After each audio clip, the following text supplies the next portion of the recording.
आज की इस वीडियो में मैं आपको जन्माष्टमी व्रत की महिमा क्या है बताऊंगी। जब आप इसकी महिमा सुन लेंगे तो इस व्रत को आप रखे बिना नहीं रह पाएंगे। तो आप वीडियो को अंत तक जरूर सुनें। और यदि अभी तक आपने मेरी वीडियो को लाइक नहीं किया, मेरे चैनल को सब्सक्राइब नहीं किया, तो प्लीज चैनल को सब्सक्राइब जरूर करें। देखिए, इस बार की जो जन्माष्टमी है बहुत विशेष है, क्योंकि ये सोमवार को पड़ रही है। ब्रह्मवैवर्त पुराण के अनुसार जब जन्माष्टमी बुधवार और सोमवार को पड़े और इस दिन व्रत रखा जाए तो व्यक्ति इस संसार के आवागमन के चक्र से मुक्त हो जाता है, यानी कि जन्म मरण के चक्र से मुक्त होता है। इस दिन व्रत रखने से पितरों को मोक्ष प्राप्त होता है और कई कुलों को तारने वाला होता है। इस जन्माष्टमी व्रत की इतनी महिमा है, तो जब आप 20 करोड़ एकादशी का व्रत रखते हैं, उसका जो पुण्य आपको प्राप्त होता है वो साल में एक बार यानी जन्माष्टमी व्रत करने से आपको प्राप्त हो जाता है।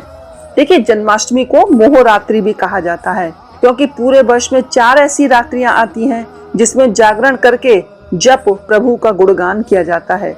जो हम जप करते हैं वो अनंत गुना फल देने वाला होता है।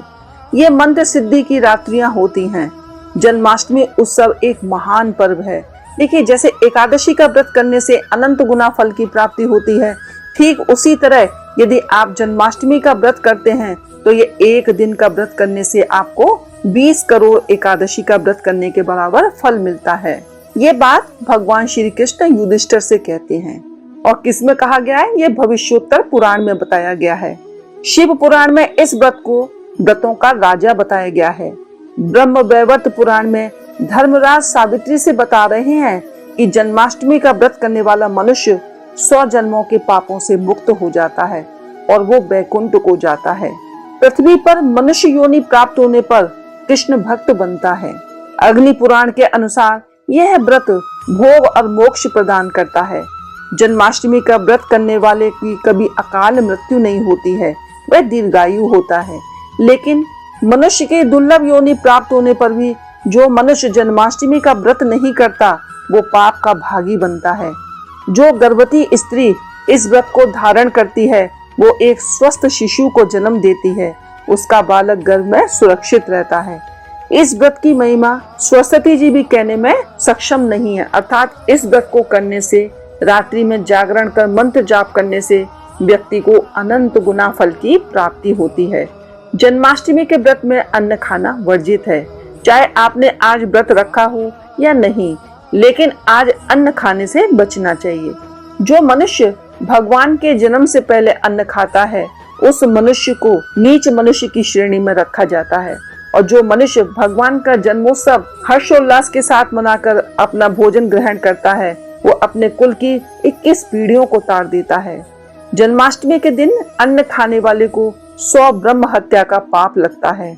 उसके करोड़ों जन्मों के पुण्य नष्ट हो जाते हैं। तो जो लोग जन्माष्टमी का व्रत धारण करते हैं उनके घर में धन, धान्य, पुत्र, पौत्र, सुख संपत्ति का वास होता है। तो मेरा आप सभी से अनुरोध है कि आज के दिन सभी लोग इस व्रत को धारण करें। लेकिन जो बालक हैं, वृद्ध हैं, किसी बीमारी के कारण व्रत नहीं रख पा रहे हैं, तो आप सब आज के दिन सात्विक भोजन ग्रहण करें, अन्न खाने से बचें और प्रभु की भक्ति में लीन रहें। देखिए, जन्माष्टमी के दिन व्रत रखने के बाद जो पारण किया जाता है, देखिए कुछ लोग भगवान का उत्सव मनाते हैं, जन्मोत्सव मनाते हैं, उसके तुरंत बाद अपना व्रत को खोल लेते हैं।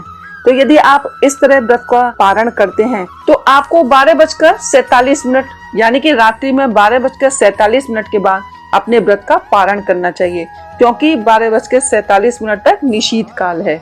कुछ लोग सूर्योदय में दूसरे दिन अपने व्रत का पारण करते हैं, तो आप इस तरह भी कर सकते हैं। लेकिन कुछ लोग क्या करते हैं कि जब रोहिणी नक्षत्र समाप्त हो जाता है और अष्टमी तिथि भी समाप्त हो जाती है तब अपने व्रत का पारण करते हैं। ये सर्वश्रेष्ठ विधि होती है।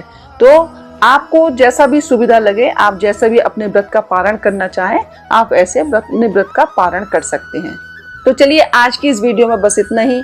मिलते हैं अगले वीडियो में कुछ नई जानकारी के साथ।